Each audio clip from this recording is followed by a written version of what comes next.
పుణ్యక్షేత్ర యాత్రలో రెండో క్షేత్రం ఉత్తర కోసమంగై దేవాలయం. ఈ దేవాలయం తమిళనాడులో శ్రీ రామనాథపురం జిల్లాలో ఉంది. ఈ దేవాలయం విశిష్టత మరగద నటరాజు మూల విరాట్టుగా దర్శనమిస్తున్నారు.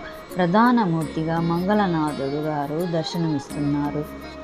పరమశివుడు అంబికైకి వేదాంత రహస్యాలను ఉపదేశించిన స్థలం అని స్థల పురాణం ద్వారా తెలుస్తుంది. ఉపదేశం పొందిన అమ్మవారు మంగళేశ్వరీ దేవి అనే దివ్యనామంతో ఇక్కడ కొలువై ఉన్నారు.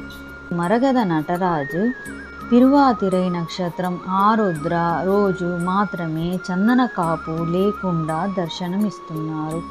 ఈ క్షేత్రంలో కాలు పెట్టితేనే మోక్షమని నమ్మకము, ఐదీగము. మీరు కూడా దర్శించి మోక్షాన్ని పొందండి.